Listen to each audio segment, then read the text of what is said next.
Hello everybody, this is Conquering History Games and welcome back to another campaign here in Kaiserreich, Hearts of Iron 4. The new patch Alpha 0.5.3 has just come out. Coming along with it were several changes, including making the German Empire stronger, which is going to be fantastic for this campaign because I am going to be playing as Russia. Now, this is a campaign I've been wanting to do for a very long time on this channel. There's a lot of things that I want to do with it, and I'm especially happy because, as I'm sure many of you know, Waking the Tiger is going to be coming up soon. That's the next DLC from Paradox, and it's going to be including new events and decisions that are available to the player, and it's going to have significant changes on how Hearts of Iron 4 game is played. So I decided to play as Russia for several reasons, but a big part of it is that I'm going to do a Russian campaign today.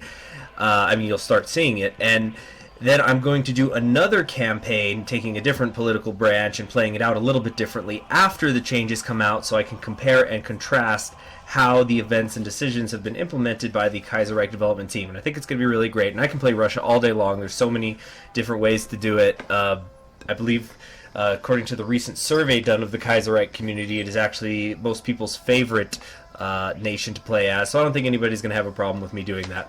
Also, hopefully, you guys are seeing a higher quality picture right now. I've been messing with how the bitrate is going to be working on the OBS, so hopefully the visual looks much better. So let's just start jumping into it here. We got historical AI and Iron Man mode off, of course. Actually, it looks like they... Wait a minute. Oh, they must have gotten rid of it. Now you can't even choose if historical AI is on or off. Well, that's good, because I'd always heard that... I never played with historical AI on because I'd always seen that it sometimes caused bugs and crashes, so it was a good idea not to do that. And what I'm also going to do is I'm going to be strengthening the German Empire even more. We're just going to go to halfway up the slider, not all the way, because it has been buffed a bit more recently, so I'm going to buff them. And I'm also going to buff Austria a little bit, because I think Austria is one of those countries like Russia that can get really strong, incredibly strong, depending on how well they do in the early game, that they could just become a snowball that gets stronger and stronger and stronger all the time. And then I'm not really going to mess with anybody else because I don't think I'll be fighting anybody else. And, you know, except for maybe Japan, but the thing is Japan might offer me an alliance. So if that were the case and I'd strengthen them, they're going to be stronger as well, but on my team. So we're just gonna leave it be like that. Okay, so now let's jump into it. So another thing I'm going to be doing differently here is I'm actually going to talk a lot about the history, about some of the people who we're going to be seeing as we make our way through this campaign. Because as I'm sure I've already mentioned in other videos, I have studied history at university. That's what my degree is in. I'm working on my master's in it, and I hope eventually to get a PhD in history. And the events of the Russian Revolution, early 20th century Russia, are one of the most fascinating areas of history to me. I am an American, but I probably know the names of the various actors in the Russian Revolution as well as the American revolutionary leaders, and not just the people on the left, but the people on the right. You have the reds and the whites and the blacks. And so what I'm going to do is I'm going to, as I make my way through the early part of this game, since the first about 15 months or so as Russia are really slow, I'm going to be talking about a little bit about some of these personalities, because it really is just such a fascinating period of history to me. It's so Shakespearean almost, the things that were happening, because you have all these major leaders, these people in the army and politicians and ministers, and they all knew each other, and then they have the fate of millions of Russians in their hands, and it's just so fascinating to me. So we'll be talking about that as we go through. Now, we are on veteran mode here, so that's going to suck, particularly as Russia, because we already start in the hole as far as political power is concerned. Oh, by the way, another one of the buffs that happened with Germany is they recently have reduced the focus completion time for some of them. That's in the patch notes for 0.5.3. So yeah, they're going to be starting to go through their focus tree even faster now. So between that and the sliders, we got a hell of a struggle ahead of us. Also, one more thing, those of you on my Discord, you may remember that recently I did put up that poll about what land doctrine I was going to use in my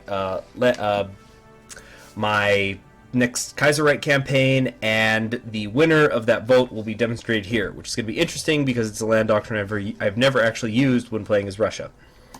Anyway, I've been talking a ton. Let's start to get things organized here. We have tons of different infantry. We got recon. We got all sorts of things here. We got the fire support. Those will be the ones with the skulls.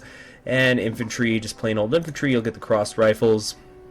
Cavalry with fire support. We got infantry with tanks. We'll do that. Okay, and let's start sorting people out. We have a couple here. Okay, these are the ones that actually have artillery in them. What else is in here? I think that's everybody. Alright, we got the engineers. Let's pull them out. And I think some cavalry is still in here. Yeah, cavalry divisions. We're going to pull those out. Who's left? Okay, that's pretty much everybody. Now, start a new theater. I just like to take a lot of time at the start of a Russia game to get things kind of organized. Okay, we got 26 here. Let's take a couple of them and put them. Whoops. All right. We have a lot of fronts to cover as Russia, so I'm just getting that taken care of. So we're going to bring somebody over here in the far east. Let's give one of our 5-star generals. Yeah, we're going to do that. Oh, oops, wrong general. Let's go ahead and delete that order. We're going to put him out here. And I know that some are going to be heading east, some are going to be heading west. They're going to be zigzagging all over the place, but I'm not going to be going to war anytime soon here. So we're just going to have a smaller army out here just in case the Japanese or Transimir out there is wanting to take a swing at me. We'll get another army here at Alash Orda and another one on the border here with Mongolia. And let's assign a few generals here, or field marshals here. We'll put Wrangel. Actually, no. We'll put Denikin out here with Mongolia. And Wrangel himself is going to be in charge of the Alash Autonomy Front. And I might subdivide them some more in a little bit. We're going to go as far as... let's see, what are we going to do? I think we might just go with the basic 3 for our research for now. Try to get our industry up and running as quickly as we can. Especially the research time, since with that veteran difficulty, we're going to be suffering a little bit.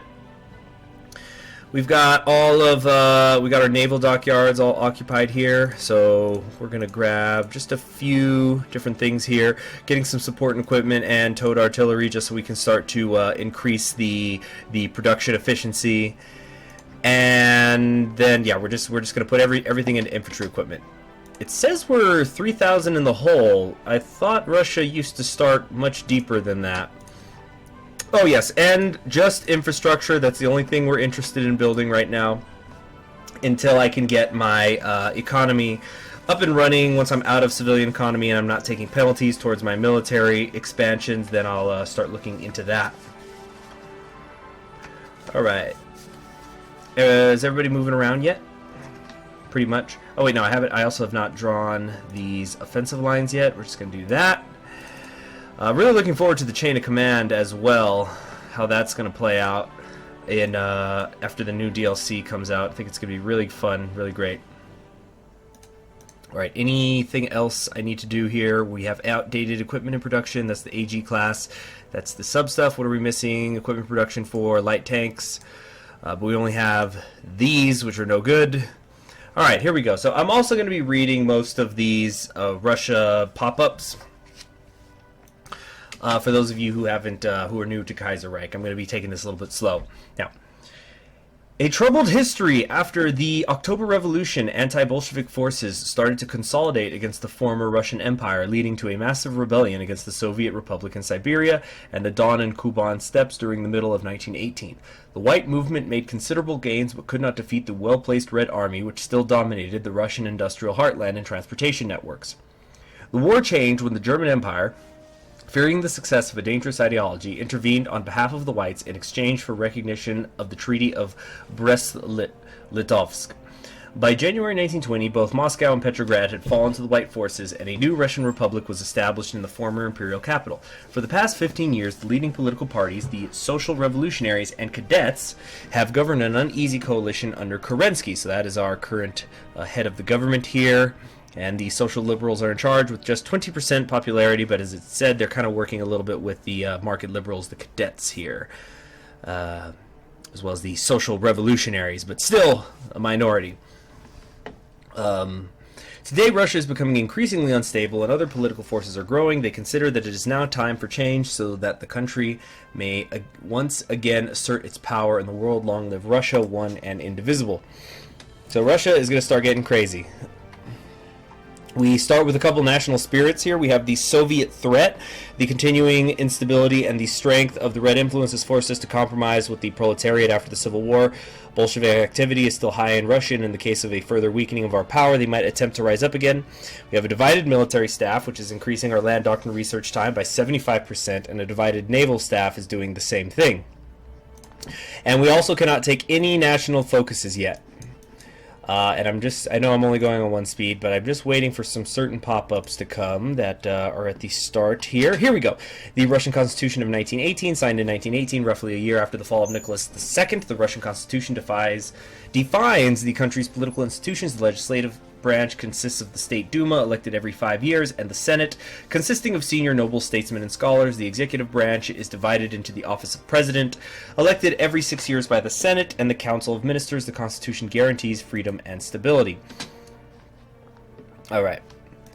So I know it's going slow here, but we're going to be picking it up before you know it. And here we go. The no, not quite yet. The Russian economy after the end of the Russian Civil War. All right, this is one that we don't need to read out, but basically the economy is not strong. Now, what is the goal of this campaign? Well, the goal is to go down the political path that I have chosen for this campaign, which I'll talk about when we get there.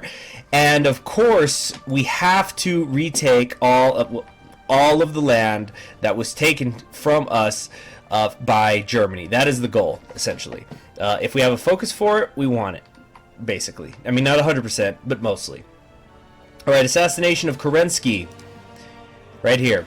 The sound of gunfire rings across the capital. Alexander Kerensky, the president of the Russian Republic, was shot and killed by an assassin while he was climbing the steps of the Senate House. His killer was shot dead by the military police before he can make his escape. His motives will forever be unknown. Regardless, the fate of Russia has been irrevocably changed for better or worse. So somebody kills him. Nobody knows who. It doesn't really matter who. We got low popularity. Oh yeah, and we're also getting those profits from the legation cities. But we are now suffering from political instability, which is lowering our national unity and increasing our daily political power cost. We've also now bypassed the national focus, President Kerensky, but we still cannot take any of these ones below it. Aftermath of the assassination of Kerensky. The assassination of our long-term president, Alexander Kerensky, has thrown the country into chaos. With the president gone, the governing coalition of cadets and social revolutionaries has collapsed, and four forces look ready to seize control of the broken nation. Well, first let's talk about exactly who the hell Kerensky was. Well, he was the grandson of a serf who purchased his freedom. So, I mean, you gotta remember, that's how, when we're talking about early 1900s Russia, serfdom was very much still in recent memory. So Kerensky himself had been the grandson of a serf. And he studied history and philology before he switched to the law. He was a member of the Narodnik movement and jailed in 1904. He was elected to the Duma in 1912 as a Trudovik, actually, the non-Marxist Labor Party. So they were basically the Socialist Revolutionary Party in Kaiserreich here. And also, incidentally, Kerensky was a Freemason. Didn't save him, though, as we could see. And he became the Minister of Justice after the February Revolution. He ended up running the country during the original timeline and worked with various factions trying to hold Russia together. It ultimately did not work out, and he eventually would go to the United States and become a professor of all things. So anyway, we've got the four factions here. The Senate is temporarily in charge until we decide who's really going to run things. We can choose the left SR Mensheviks to secure a majority in the Duma. We could have Baron Wrangel declare martial law and dissolve the Duma. Now, I'm actually not going to talk about Baron Wrangel or Kornilov very much because After the updates happen in Hearts of Iron 4, I'm probably going to take one of their paths, so we're going to do that. Or we can have the Senate elect Grand Duke Dmitry as the new president. So Dmitry, I'm going to talk a little bit about him right now, and we'll talk more about him later. So Dmitry was the first cousin to Tsar Nicholas, the one who was the last Tsar of Russia. He was also a descendant of George I of Greece, actually, so it's one of those cases where all the European royal families are kind of intermarried with one another. And he was the only son of the Grand Duke Paul Alexandrovich, so that's why he would become Grand Duke Dmitry when he died. Now, his mother had fallen into a lake the day before she went into labor, and after she gave birth to him, she went into a coma and would eventually die. His uncle Sergei would actually personally bathe Dmitry to keep him alive. And he would write about it in his diary. So he would bathe him and swaddle him and keep him warm so that he wouldn't die. Now, his father, Paul, Dmitry's father, was eventually banned from Russia in 1902. Dmitry would have been about 11 years old because he was born in 1891. And this is the reason his father was banned, because he had married a commoner who was divorced. Afterwards, Dmitry and his sister would go live with their uncle Sergei, the one who had kept him alive, and Sergei was himself assassinated 3 years later, and Dmitry and his sister would be raised by the Empress's sister. Dmitry actually would compete in the Olympics, and he conceptualized what would eventually become the Spartakiad under the Soviet Union. So when we see those events, although I don't think we're going to see those events, but the ones that you see as the Union of Britain and the Commune of France, in a way, Dmitry was the brainchild of that. Now, I know you guys are thinking, make a decision already! Well, here's the thing. There are several political branches we can go down here. And some of them I like more than others. I think they're all great in their own way. But I've always had a problem with some of these branches because they do not deal with the Soviet threat. Sometimes the Soviet threat will just go away, and it doesn't make any sense to me why it did. So I've chosen a path which I think is going to make the maximum amount of Russians happy, and we are going to be the shining light on the hill for the entire world. Because those of you who have played Kaiserreich before know that things can get really shitty sometimes. The United States can go into a horrific civil war which will kill millions. Canada will abandon its market liberals and just become a paternal autocrat. You know, the Canadians are Edward's, he just has their boot on his neck. The French Republic can be abandoned and they bring back an empire. Germany can become paternally autocratic. The Commune of France, the Union of Britain, they can become totalists. They can put down resistance. And it's on and on like that throughout the world. Japan could become very tyrannical. You know, Goring could... actually, I don't know if you could do it anymore out of 0.5, but you could have freaking Heart of Darkness going on down here in Africa, where they're just enslaving and killing a bunch of the local natives, and on and on and on and on. Just all sorts of terrible things. So Russia, we are going to stay a republic, we are going to stay a democracy, but with some variance to hopefully keep everybody happy, and we are going to be that shining city on the hill. We're going to be the example for the entire world. So the first thing we need to do is have the left SR Mensheviks secure that majority in the Duma. So that's who's in charge right now. And we have several ministers here. We have syndicalists, radical socialists, and social democrats working together. All right, let's start to fast forward. Let's at least try to get to February before I talk some more. So, minister is supporting his ideology. We're going to revert those efforts. So the acting president is just addressing the Duma, and we're going to get a little bit of political power here. So now some things are going to start going badly. But let's get to February.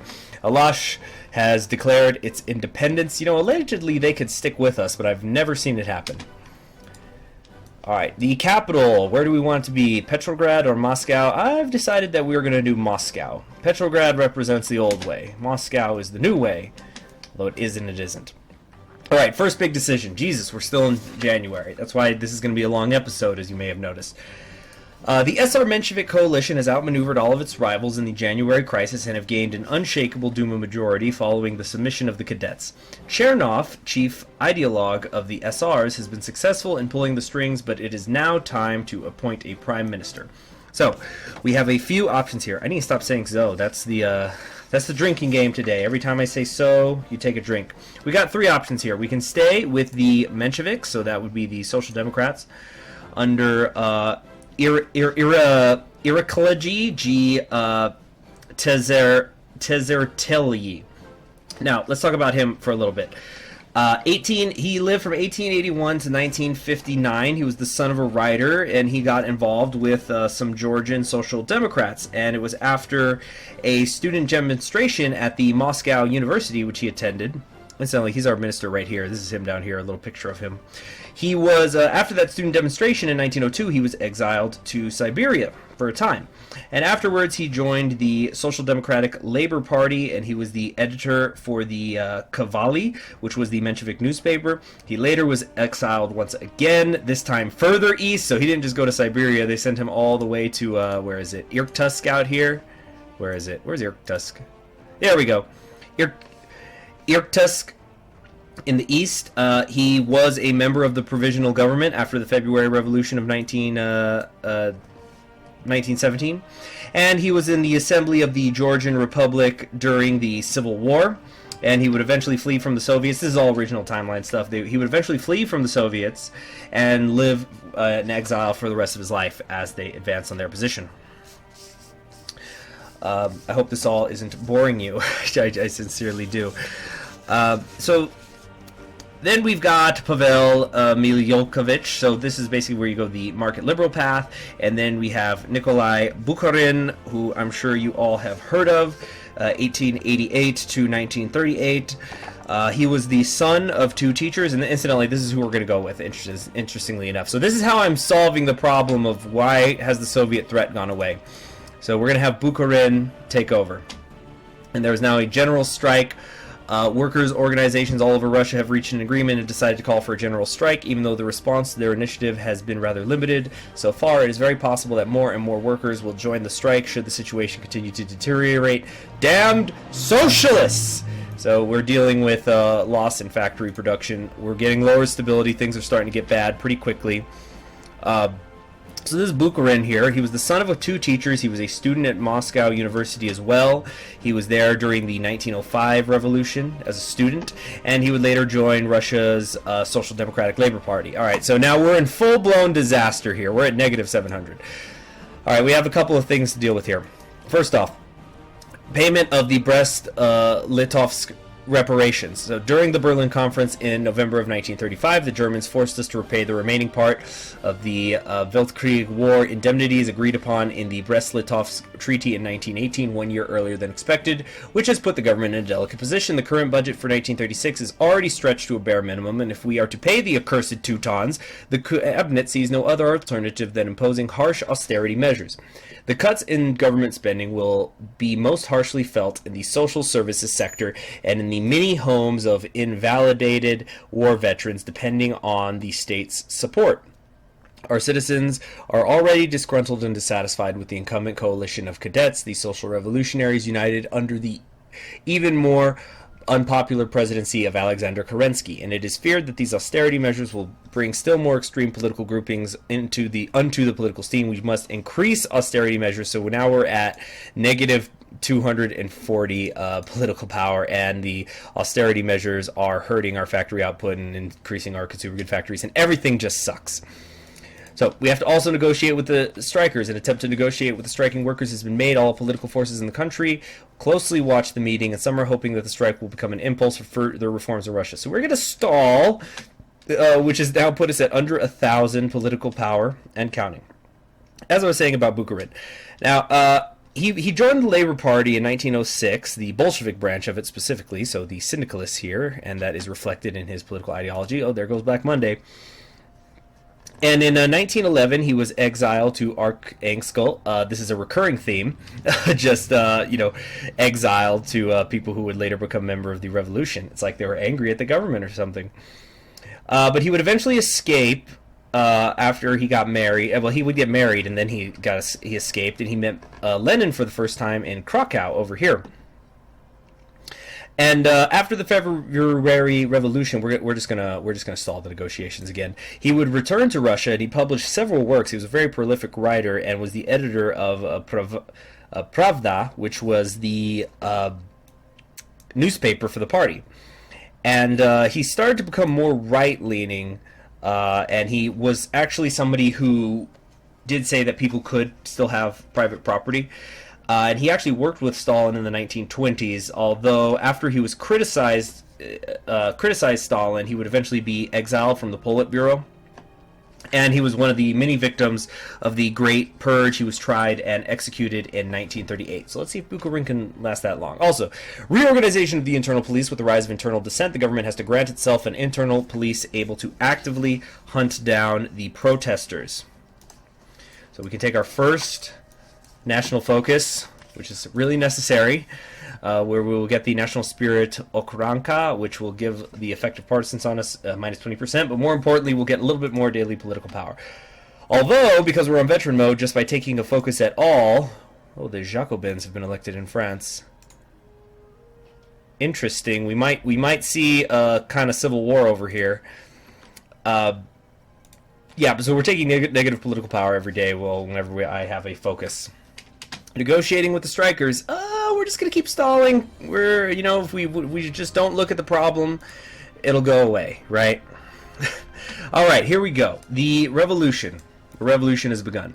We've got a few things happening. First off, the general strike is expanding. Workers from other factories have joined the general strike. The situation is on the brink of eruption. So we're now minus 1,200 in the hole. A revolution has happened. So this is why I was bringing up the whole idea that why does the Soviet threat just go away and on a lot of these paths? It doesn't make sense. This is the path which I feel makes the most sense for getting rid of the Soviet threat without there being a civil war. The Bolshevik workers are demanding a return to the proletarian dictatorship. The peasants are seizing lands from the states. And the Internationale is heard once more on the streets of the capital. Bukharin believes that we could use this situation to end the political crisis and establish a new political system in Russia. So we've got three options here. We can invite the Soviet leaders to set up a Popular Front government. Only Soviet power will save us now, and we will become Soviet Russia. Or why is that Bolshevik in our government sending him away? Because it is Bukharin. He's reaching out to the Soviets. So if this happens, this is basically where the civil war will start. So what we are going to do is we're basically going to tell the Soviet leaders, how about you put up or shut up? Anybody could grab a gun. How about you actually help us do some fucking governing now? So we've got a Popular Front government now under Bukharin and his nice hat to cover his balding head. And we now have we've shuffled up the ministers some more. And we are technically syndicalist right now, but it is coalition government with the Social Democrats. And now we still have to negotiate with the strikers. So now we've brought the Soviets in, and we will reach a thorough agreement with them. Incidentally, this is obviously not min-maxing. I'm role-playing here. But we're going to reach a thorough agreement, which will give us 150 political power. We will fulfill the strikers' demands. And where is it? So we're going to be using up a lot of consumer good factories now. So we're practically not building any. Yeah, we're not building anything. Oh, the Pope also died. All right, and that was our busy first month and a half as Russia. So that is also a / tutorial on how to set up the Popular Front government. But stability is getting better. The factories have returned to work, so we're getting rid of some of these effects, and we also have some political power. Now, there are a few different places that I want to spend this on. But first off, I think we are going to be going for the industrial research here. Because, you just can't go wrong with that. And Black Monday is kicking us in the pants now. Black Monday has hit Russia. Almost 3 weeks ago, the Berlin Stock Exchange plunged into bottomless depths, throwing Germany's economy into an unprecedented crisis. Now the shockwaves of the crash have reached Russia. German and Bohemian-owned companies have closed down or laid off their workers. The Russian ruble is losing value, and resource exports are shrinking. So we're going to have another 10% consumer good factories, minus 20% production efficiency cap, minus 20% factory output, and we lost some political power. Okay, so let's spend this while we got it, right? So let's get the industrial company. And I think I actually want to make us free trade, because I do enjoy the significant reduction to construction speed as well as additional factory output and construction speeds. How are we doing logistically as far as the infantry equipment? Ah, there we go. 68,000 in the hole. So maybe we actually should get the guy. Here we go. The Sestroetsky Oruhayanak Zavod, which will reduce our infantry equipment production cost by 15%. I think that is going to be essential in the days to come. Also, we have some free dockyards here. Let's just build some convoys for now. I don't think we're ever going to be building a navy for the goals of this campaign. I don't think we really need one. Maybe later we could do that. At least we're not going to focus on this early on. And we have a divided naval staff anyway, so we can't do that. Alright, so exciting first few months here. A lot of stuff going on. And am I crazy, or are some of these guys not moving? Oh, that's right. I actually do have some more units here. So the idea here, we got a minister supporting his ideology. We will revert that effort. We do still have some divisions here. So I think for now, we're going to put the cavalry here under Wrangel. And we have some actually nice divisions with artillery in them. For now, we're going to put them with Zhukov, and we're going to cover the Finnish border. And then we just have some engineers and tanks. Actually, on second thought, these might be the ones who are better suited to guard against the Finns, and we'll put Zhukov on the rest of this border. Or, actually, let's have him down here watching the Don Kaban Union. I have enemies on all sides, claims on all sides. Who do we want playing defense here? We'll put Markov here because there are tanks, just for now. First International Congress is happening. Alright, we've increased stability. We are nearly back to normal. We're at low stability. Thank goodness. Thank goodness indeed. Alright, so let's talk about other Russians. Wait a minute. The Third International. France has gone through with its designs to hold the first Congress of the Third International. We, as expected, have received an invitation. It would be foolish not to send a delegation. So I don't think that I want to go to this meeting. I think those guys are a little bit too extreme. We've got totalists here. And I don't know, yeah, we got totalists in France. I don't like that. That's a little bit too extreme for us over here in Russia, so things are too unstable. The Commune of France does not like us now. I'm sure they're not going to declare war on us. Oh, no, they totally are. They probably will. But our main enemy here is Germany. And possibly Austria. Maybe. I don't know, I just felt like making them stronger. Should be interesting. Alright, and we've finally reached average stability. Hallelujah! Now, we still can't take any more focuses. But we could go straight for mechanical computing. I'm not so sure I want to do that, though. I cannot yet take any of the industrial focuses yet, and these are going to take too long. Oh, I'm just really not sure what I want to do. So I think I'm just going to... What are we going to do here? Take 532 days to take any of these focuses. And I already know what land doctrine I'm going to be because the people on my Discord voted on it. We're gonna grab the basic support equipment, and also we're not gonna do it with these guys because they got artillery. But this is, call me crazy, but I am actually gonna begin training all of these armies because they are still green. And yes, I know that is going to eat through more of my infantry equipment, but I would rather they not be green. It's just more important to me. I'm just digging a hole. I'm already deep in a hole that I probably can never pull myself out of. So why stop there? Let's keep going.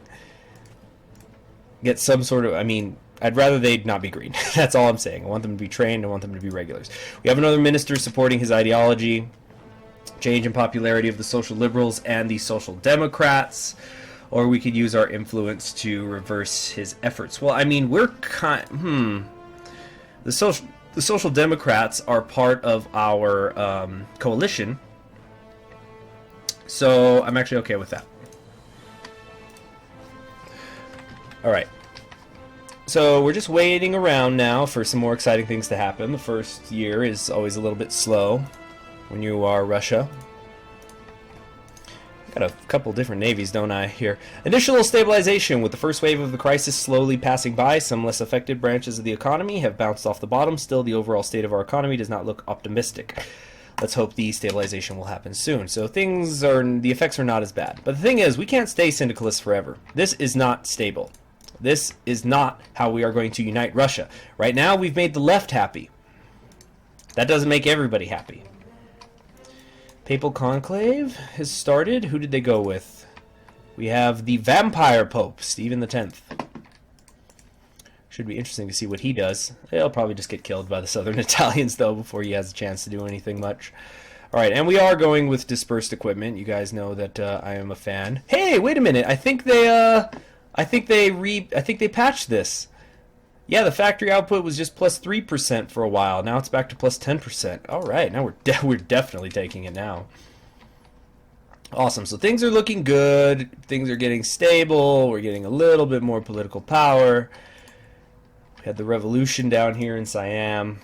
Things are awesome, and they're always going to be awesome, and they're never going to be bad again. It is going to be curious to see how the rest of this plays out. Union of Britain went with Nicholas E. Glaus. Prepare for about 100 Welsh Union capitulations over the course of this campaign. Really curious to see what the United States is going to do. What's Mexico done? The Totalists are in charge, so if the Civil War happens, the United States is going to find itself in some trouble. Also very curious to see who's going to win that Civil War. I'm just waiting for the pop-up that'll let me take more national focuses. We also can start heading up, get that early mobilization. Still very much in the hole, but at least we can build some infrastructure now. And we got some ahead of time penalties over here.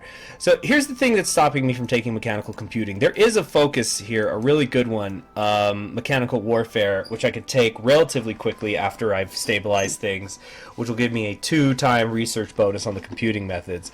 So it is something I would like to take maybe before researching this, because it just costs so damn much, 258 days. But on the other hand, I don't know what else would be worth taking right now. Could always take it to just work on my computing and stuff. Take it a little later. Grab this and this fast. Yeah, we're gonna do it. We're gonna do it.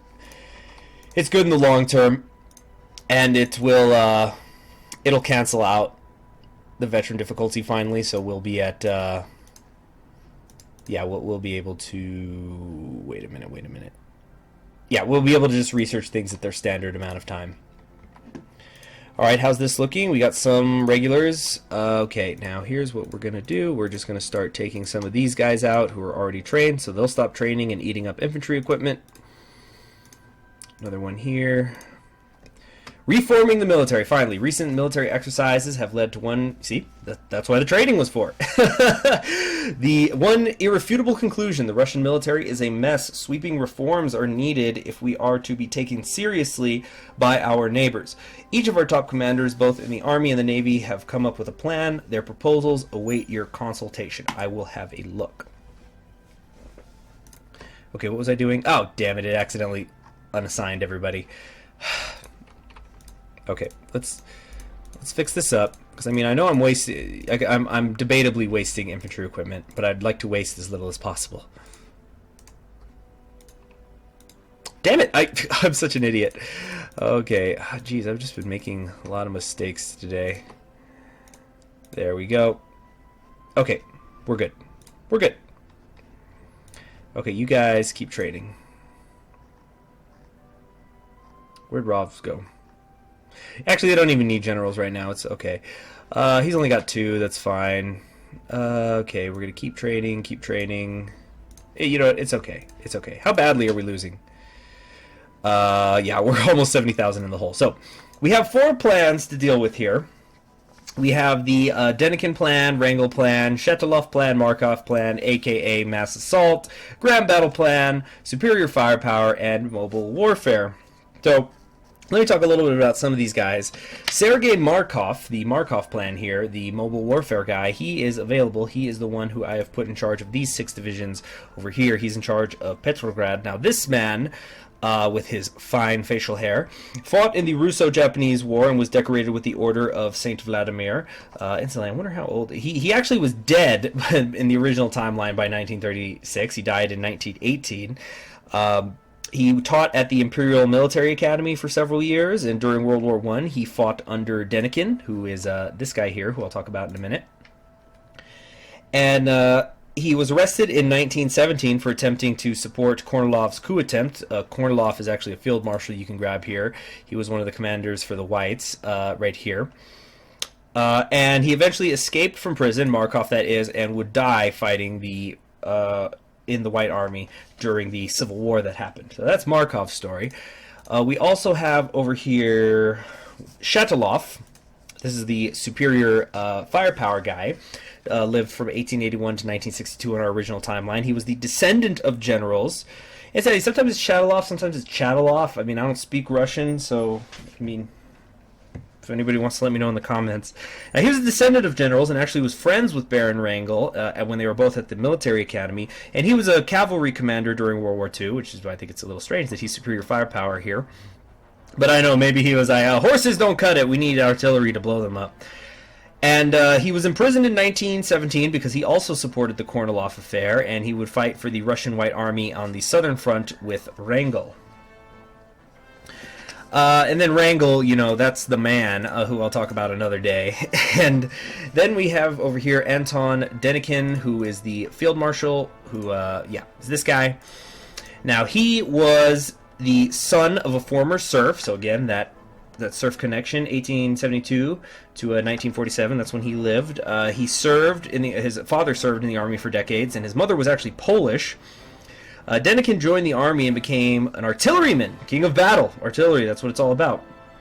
For 3 years, and he also took part in the Russo-Japanese War as well as World War I. He was also arrested for supporting the Kornilov affair, and he in fact almost did take Moscow during the Russian Civil War, but he was stopped by Trotsky, you know, the famous Leon Trotsky.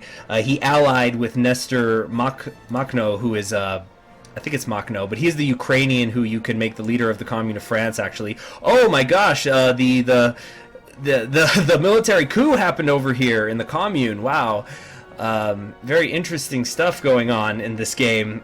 So anyway, Trotsky and Mako formed an alliance between the Red and the Black Army, and so that's how they were able to stop Denikin from taking Moscow.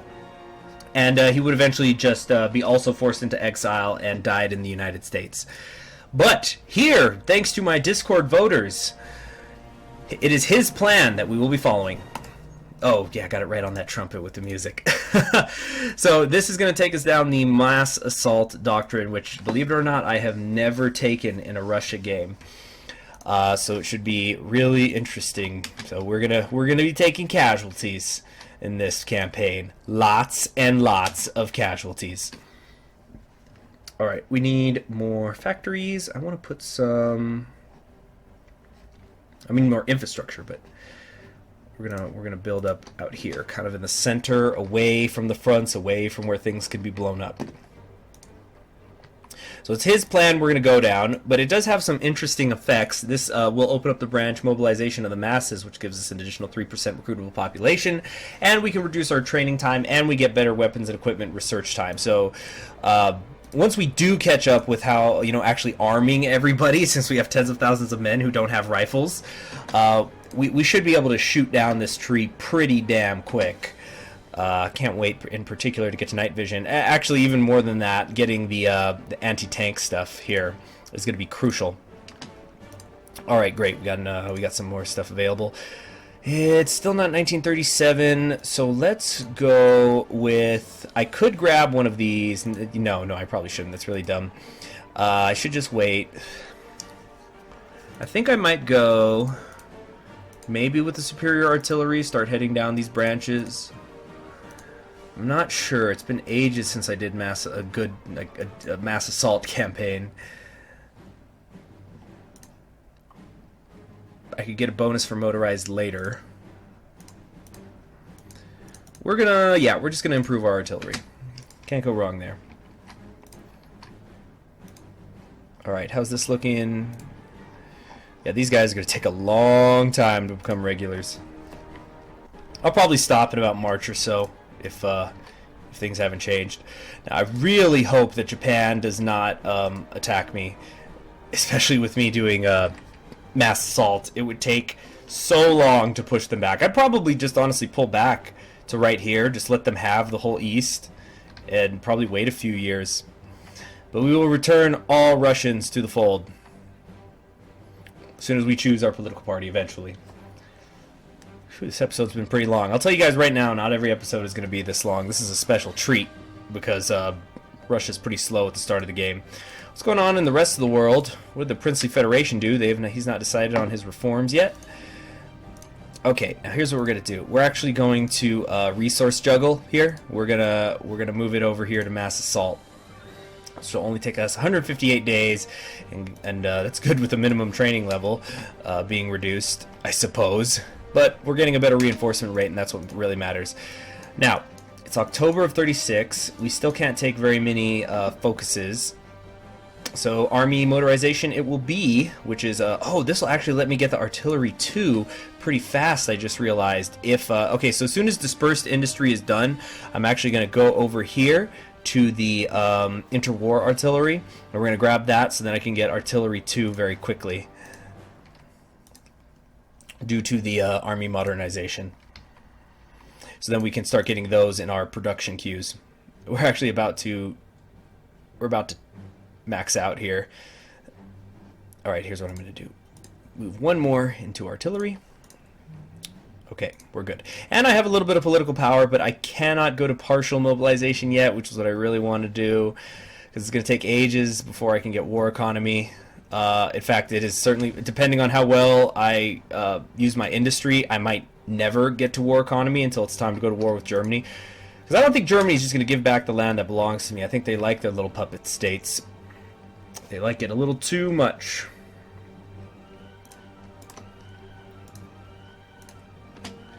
Alright, so maybe we should just grab... What do we got here? Motorized equipment, maybe... Oh, I like the production cost reduction. That's always nice. Maybe. We are short on artillery.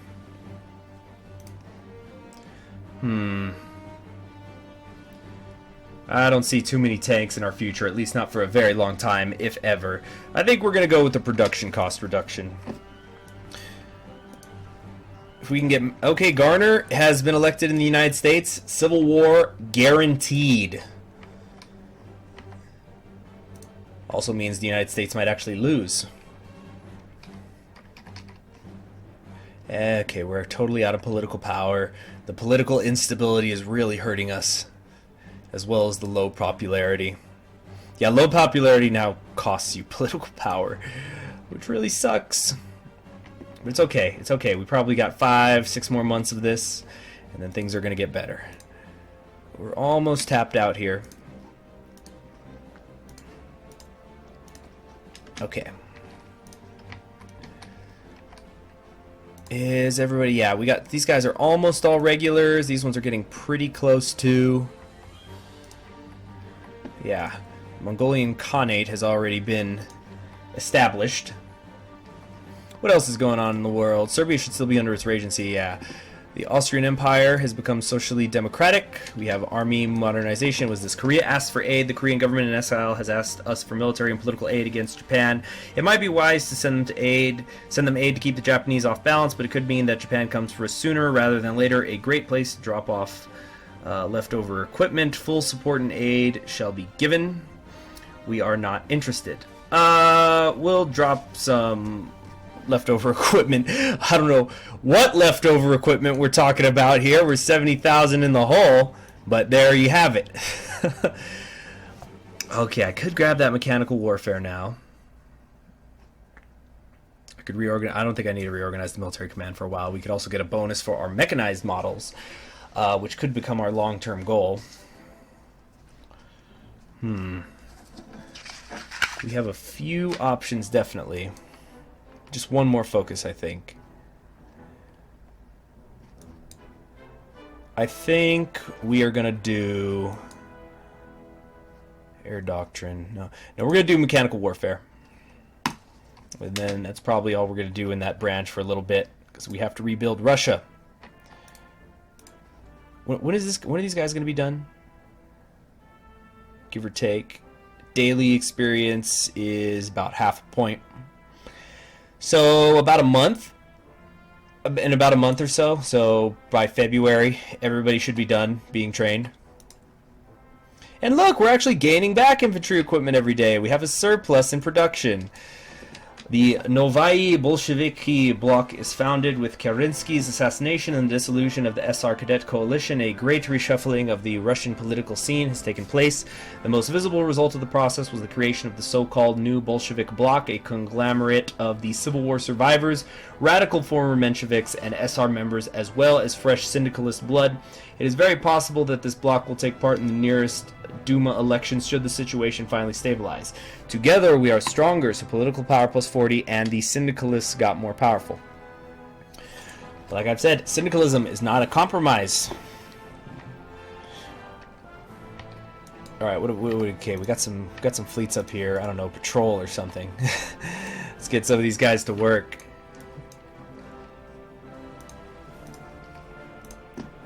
Bostrom. I'll talk about the Navy guys' history if, I ever decide to go that route with the doing some naval reforms. They're interesting as well. Let's get them out here watching Japan. I'm sure that I will not be absolutely murdered by them. Yeah, should we go to war. Okay, we're in January. We are no longer getting the effects from the austerity measures from the payments to Germany.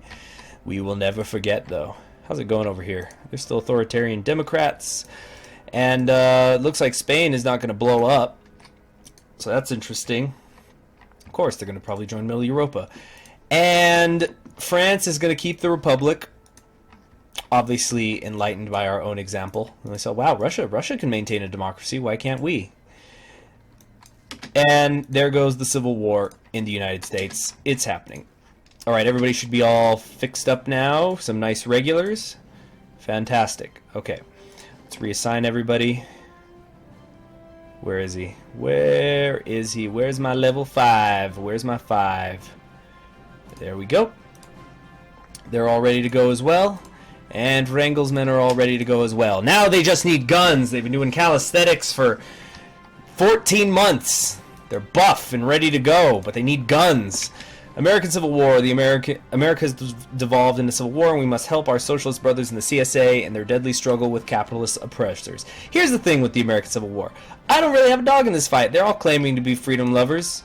So we're just going to send those volunteers. Oh, crap, we'd lose political power if we didn't. But we're going to send those volunteers because we're going to get something when the Civil War ends anyway. We'll get army experience and political power and manpower back and stuff like that. So it's a good investment. Great. Mechanical warfare is done. And that's it. We're not going to take anything now. We're just going to stop. And just accumulate political power. Just a little bit. Not much. Accumulate might be the wrong word. But we are just going to wait until we can make a political decision. Here we go. The Popular Front. As I said, this kind of doubles as a tutorial as to how to get the Popular Front to happen. It has been some time now since the Popular Front took place in Russia. Already, the regime brought some reforms to the old system and improved the life conditions of the workers. Russia is more democratic and free than it has ever been, and nobody in Russia can even consider a change of regime. However, some voices are growing, asking for an even more free and democratic Russia in the ideals of the socialist revolution.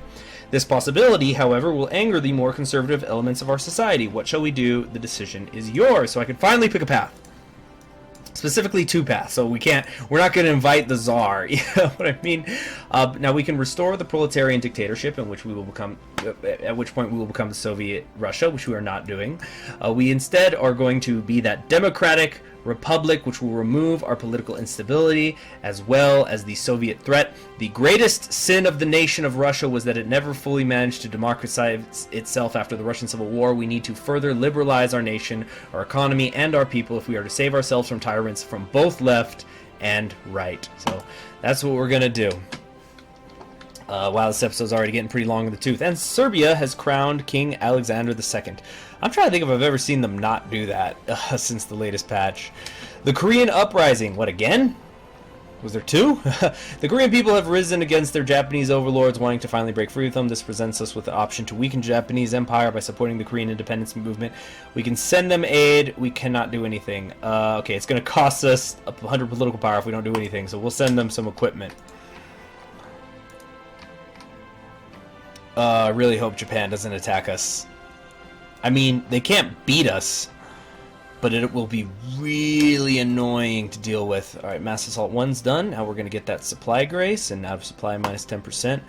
Alright, awesome. And we're nearly done with the Democratic Republic here. Done with it. We're starting it. Democratic Republic done. More than a year has passed since Kerensky's death shook the Republic, and his successors have managed to preserve democracy in Russia.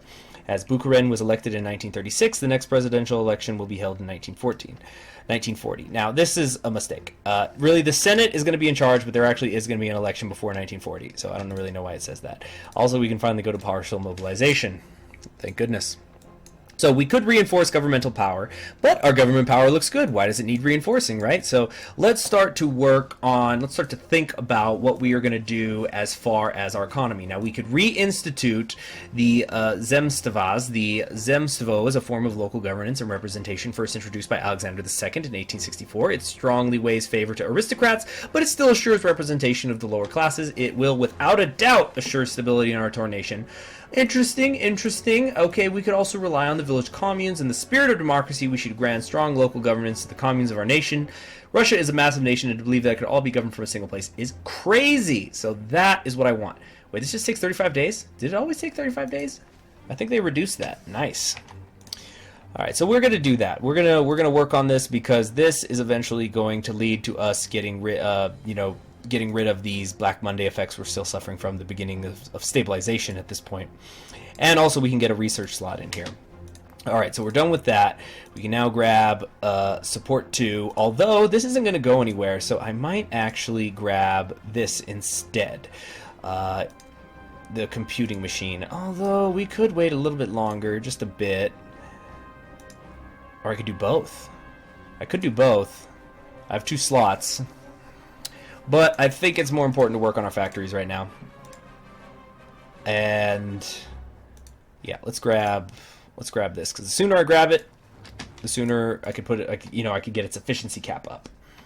So we're probably going to keep playing this episode until we get to the first presidential election. So this whole episode is just the political stuff, We've been working on it. Wow, Japan's having a little bit of trouble, it would appear.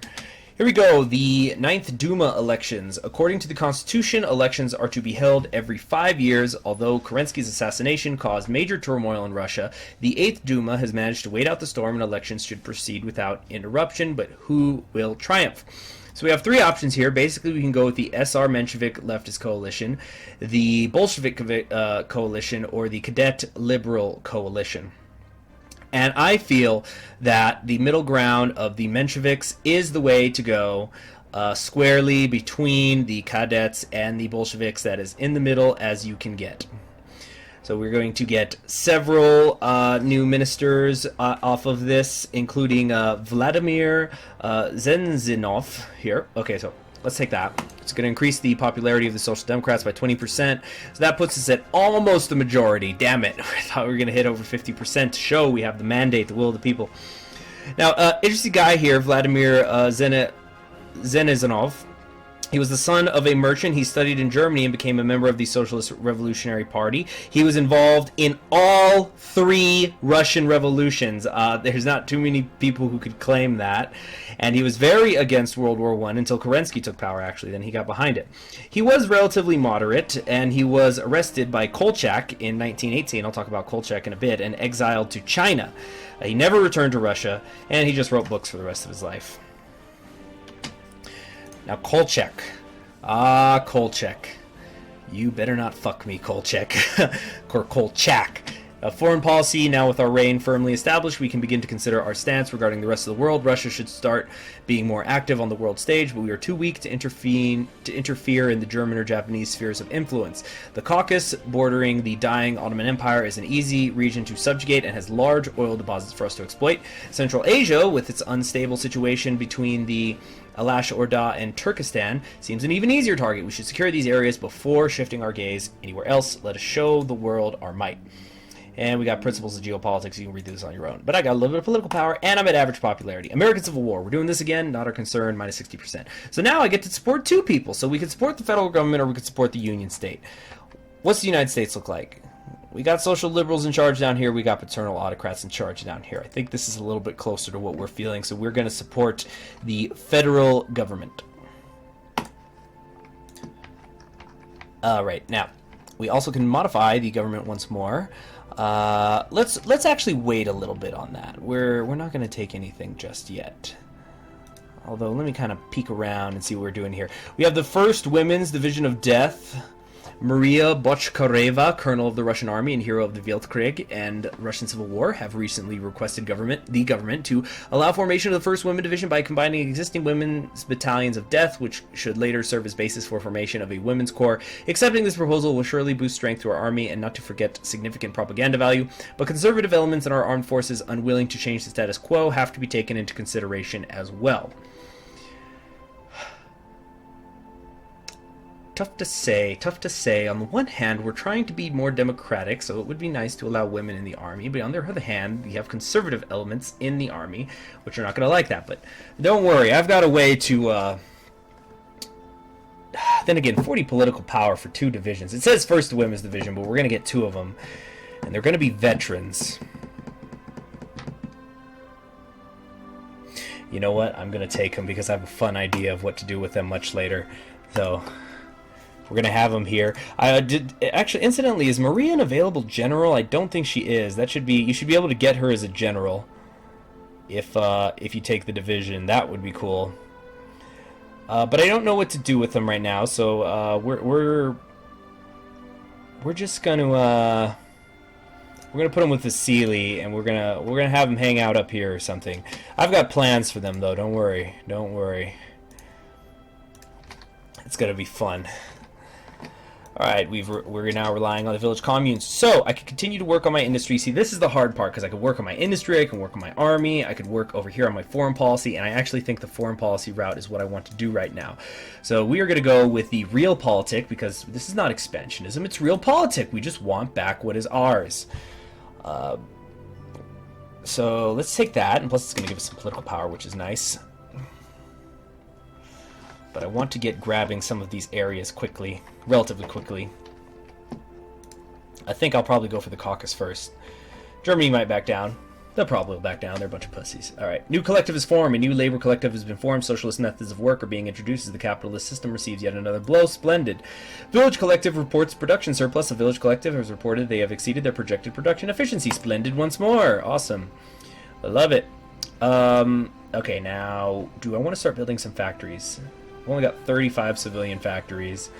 I'm not taking hits anymore, and I do have an increase in my construction speed. I think we can start building a few civilian factories. Let's do them here and here. I want to have like 50, and then I'll switch to making military factories once more.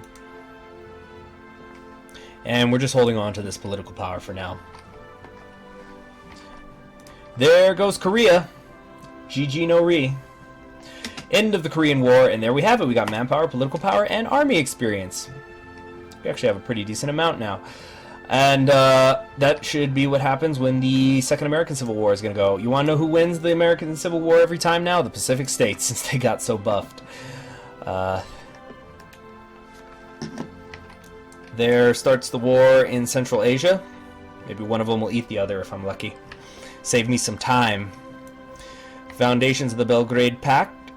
Have they actually formed yet? Yes, they have. And the Ottoman Empire actually joined it. So that means Greece refused to join the pact, because that's how it works. If Greece refuses, then the Ottomans are given the chance. Government intervention with political stabilization finally in place. We are prepared to enact a series of intensive reforms aimed at restoring pre-crisis industrial power. Excellent! Oh, geez, I almost clicked on something by accident here. So, presidential elections of 1937. According to our constitution, a new president should be elected after Kerensky's assassination. However, political turmoil has caused a delay in the procedure. Only after the Ninth Duma... after the procedure on elections could proceed only after the Ninth Duma was chosen. Now the time has come to settle the one final dispute in our government. Who should the Senate choose to lead the country? So, whose portrait are we going to have here? Now, if we're going strictly by portrait, I'd probably go for Lvovsky. That guy's got an amazing fucking beard. But he takes away 300 political power. Incidentally, Lvovsky, interesting guy, lived from 1878 to 1952.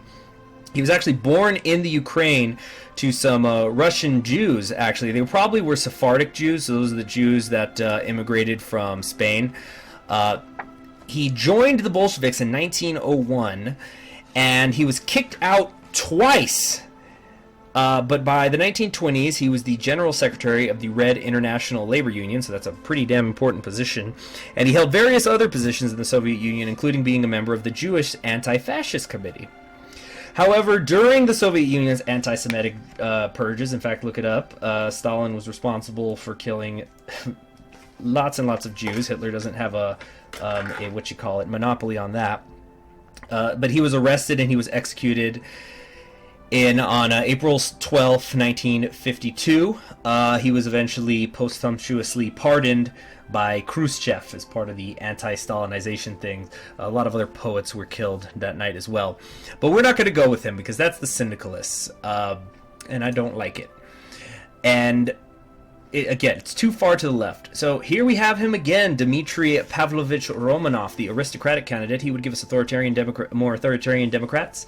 Vasily Meklovkov would give us more market liberals, and then Viktor Chernov would give us more social liberals.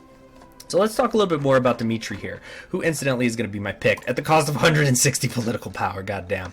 He is now the head of us, so I thought it would be a good compromise to have a member of the family, of the Romanov house, to come in, although he was a cousin, but incidentally, Dmitry was a member of the conspiracy to kill Rasputin. He did this out of patriotism, but he later would express regret for it.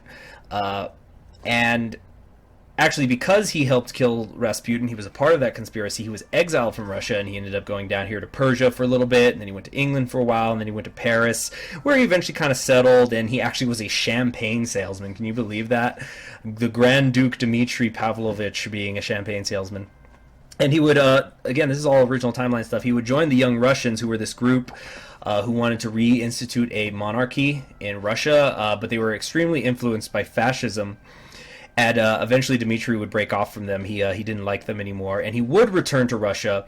And it's a real shame because he was a pretty athletic dude for most of his life. As I said, he was an Olympian in equestrian. He was an equestrian, actually, interestingly enough. And he stayed in Russia until he died. Nobody's actually 100% sure of why he died. There's conspiracy theories saying that he was murdered, but it probably was from tuberculosis. That's what letters and diary entries seem to suggest. But there we have it. Here we have it. The Russian Republic, the coalition government of Mensheviks and Soviets, and that's how you get rid of the Soviet threat, I feel, in a stable way. You compromise. That's what politics is, the art of compromise. And we've got Dmitry as our strongman up top. Oh, it even says right here, influential figure among Russian aristocrats, cousin of the last Russian Emperor Nicholas II. He finds it very easy to manipulate the Russian political scene. A wide net of relations and acquaintance also helps him when it comes to international relationships. In internal policy, however, his lack of competence is only barely covered by his charm and personality. That's pretty funny. I wish he had a better portrait. I'm not a huge fan of this. I like it when he becomes Tsar. He looks pretty cool. But I think this episode has gone quite long enough. This is one hell of an episode 1. I hope you all enjoyed it. I hope you guys have enjoyed me kind of talking about the history of some of these men in our original timeline. I know I'm not covering everybody right now, but then this video will become hours and hours long. So I'll see you in the next one. Subscribe if you haven't already. Like the video if you do.